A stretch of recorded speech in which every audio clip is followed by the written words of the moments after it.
Ano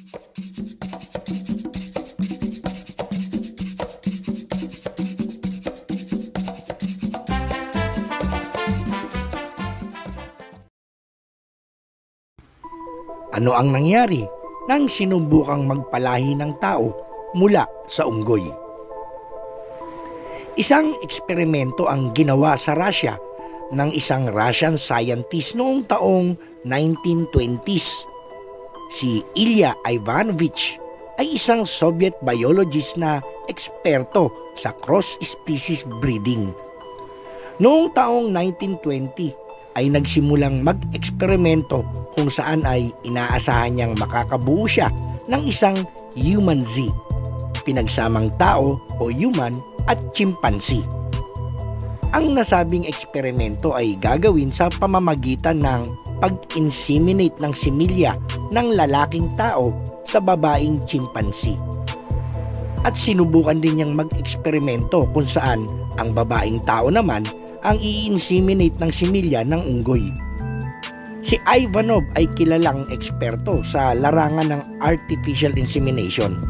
Siya ay tinatawag na isa sa mga autoridad pagdating sa larangan ng artificial fecundation. Siya ay nagtapos sa Kharkov University noong taong 1896 at naging professor sa zoology noong taong 1907. Sa pagsisimula ng 20th century ay na-perfect ni Ivanov ang artificial insemination at ang praktikal na gamit nito sa pagpapalahi ng mga kabayo. Napatunayan niya na sa teknolohiyang ito ay kaya ng isang kabayong lalaki na bumuntis ng 500 na babaeng kabayo. Ang resulta ng kanyang eksperimento ay naging tagumpay, kung kaya't maraming nagpapalahi ng kabayo mula sa iba't ibang panig ng mundo ang pumupunta sa kanyang lugar. Hindi nagtagal, ginamit niya ang kanyang kaalaman upang gumawa ng animal hybrids. Pinagsama niya ang zebra at donkey at naging zonkey. Ang mouse at ang guinea pig ay naging munia pig. At ang rat at ang mouse ay naging rouse. Ngunit, ang pinakaradikal na eksperimentong gusto niyang gawin ay makagawa ng human-ape hybrid. Ang eksperimentong ito ay siniportahan naman ng mga respetadong biologists ng mga panahong iyon, at ang mga kumakalaban ng mahigpit ay mula naman sa dalawang relihiyosong publikasyon. Sa kalagitnaan ng 1920s ay sinimulan ni Ivanov ang kanyang proyekto. Siya ay nakatanggap ng $10,000 mula sa gobyerno ng Soviet Union.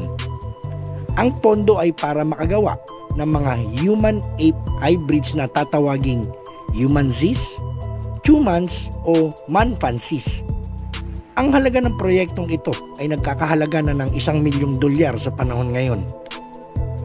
At dahil naihanda na niya ang lahat ng mga kinakailangan tulad ng permiso sa paggamit ng Pastures Ape Facility sa West Guinea, ay nagsimula na siya sa proyekto.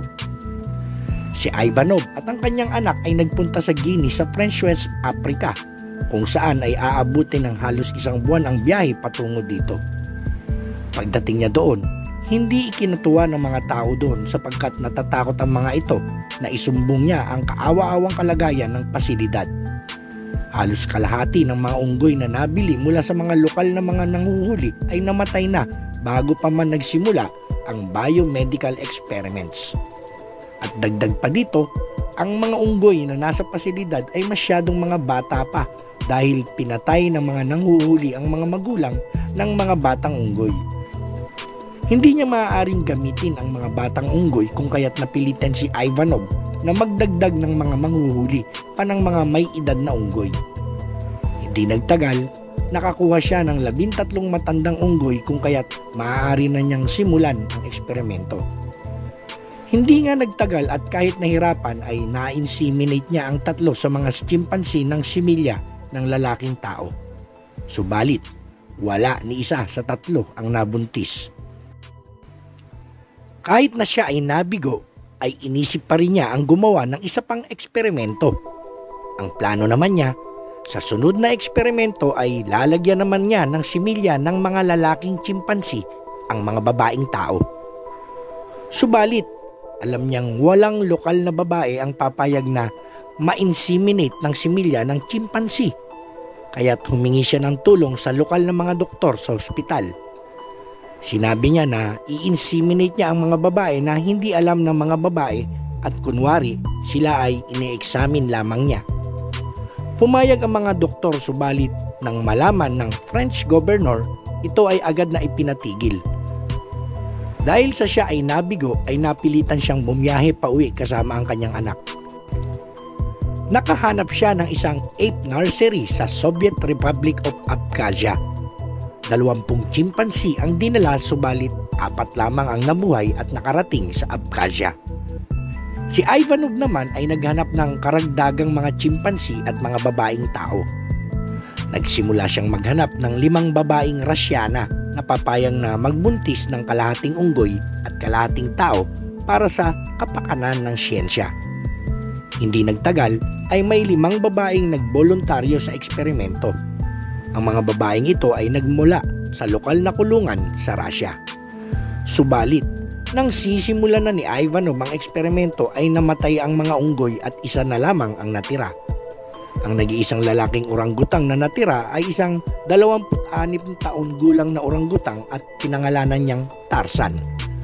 Subalit, nang sisimulan na niya ang pag-inseminate sa mga babae, ay namatay si Tarzan dahil sa brain hemorrhage. Napilitan siyang sumulat sa Afrika para sa karagdagang mga unggoy at noong 1930 ay nagdatingan nga ang mga karagdagang unggoy na kanyang hiniling. Subalit, huli na para kay Ivanov sapagkat siya ay napasama sa mga sayantipikong ipinatapon sa Kazakhstan. Siya ay inakusahan ng pagsasabotahe ni Orest Neyman at si Ivanov ay naaresto. Siya ay nakatulang makulong ng 5 taon, subalit hindi nagtagal ay pinalitan ang sentensya at siya ay ipinatapon na lamang sa Kazakhstan at nanatili doon ng 5 taon. Matapos ang 2 taon sa Kazakhstan, siya ay namatay sa edad na 61. Ang proyekto ni Ivanov ay sumikat noon, subalit walang nagawang human Z o hybrid ape at tuluyan nang nalimutan ang proyekto. Matapos ang mahigit na 60 taon ay sinubukan ng mga scholar na buuin ang mga sulat at tala ng mga eksperimento ni Ivanov. Subalit matapos ang ilang taong paghahalongkat at paghahanap sa kasagutan ay hindi pa rin matukoy ang isang parte ng buong istorya. Ito ay ang katanungang bakit niya gustong gumawa ng isang hybrid na unggoy. Sa ngayon ay alam na natin na ang ganitong proyekto ay hindi magtatagumpay sa maraming dahilan. Isa na rito ay ang tao ay meron lamang 46 na chromosomes at ang mga unggoy ay may 48 na chromosomes, kung kaya't hindi magiging matagumpay ang pagpares-pares ng mga chromosomes ng tao at ng unggoy, kung kaya't hindi makakabuo ng isang embryo. Sa katapusan, masasabi nating si Ivanov ay isang siyentistang radikal na nasobrahan sa talino at nangarap ng isang kabaliwang proyekto. Sana'y nagustuhan ninyo ang aking video at huwag niyo pong kalilimutang i-click ang like button at mag-subscribe sa aking channel.